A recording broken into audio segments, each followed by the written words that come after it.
Hello everybody! Today we are checking out one more ultrawide monitor, this time from AOC. This is a 35-inch monitor with 3440 by 1440p resolution, 120Hz refresh rate with G-Sync and quite aggressive look. On paper it seems like the Philips monitor we had a few weeks ago on steroids, and I am pretty excited, so let's get started. The box itself is big, attractive and makes you understand it's a serious gaming machine. Unboxing and setup is pretty easy and fast, but you will need a screwdriver to attach everything together. But 4.5 screws later you got a fully assembled monitor ready to be gamed on.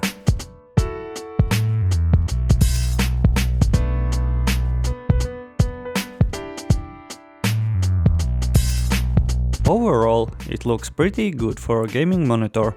RGB lights both on the front and the back colors your desk with your preferred color and makes everybody know that you have a gaming monitor. The stand also looks pretty nice and unique, but for me it's the biggest drawback of this monitor.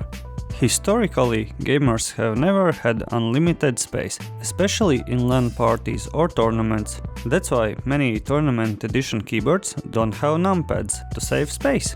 But this monitor stand pushes the screen so forward that without a huge desk it is not very easy to use. And unlike flat base monitor stands where you can usually push the monitor pretty far back, even beyond the edge of the table, you can't with this one as it would fall down. And the stand itself is so large that on average desks you can run into an issue like I had, that your mouse, or at least the cable of the mouse, will hit the leg of the monitor while gaming, and it is not much fun. Colors are what you would expect from a TN panel. You would not choose this for any serious color grading, but it works for gaming. The settings are kinda big mystery for me. You push right to get to the submenus on the left. When you are changing something and it shows arrows up and down to change something, you need to press left or right. Many things like on-screen display position have only few options rather than allowing user to fine adjust everything for their liking. And if you press the joystick in to accept your changes, the monitor instantly turns off. Also, there is no option to work in different aspect ratio, so you will have to have a beast of a computer to run every game on such a high resolution. And the RGB colors I mentioned before actually have only 3 colors: red, green or blue. Gaming on 120Hz refresh rate with G-Sync is pretty nice. Fluid and tearing-free gaming for basically any game? Why not? Of course, if your PC can handle it, because of the limitations to aspect ratios. And these limitations show, my opinion, where this monitor belongs. In a wealthy man's house that has a huge desk, enjoys gaming, especially AAA titles, has a beast of a computer and doesn't care about anything else rather than gaming. Okay, this monitor has a USB pass-through and I probably had too high hopes for it after using Philips I reviewed before, but I feel a bit disappointed, especially at its $800 price point.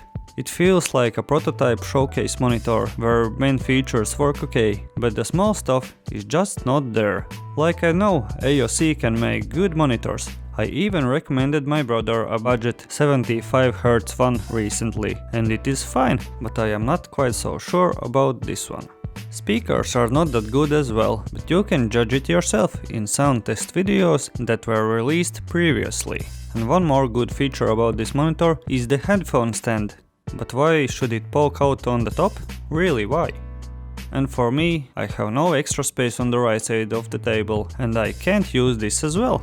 This, of course, is my personal thoughts and my personal experience, but AOC, I know you can do better. Thanks everybody for watching, hit the like button as always and leave a comment below with the monitor of your dreams. See you in the next video, bye!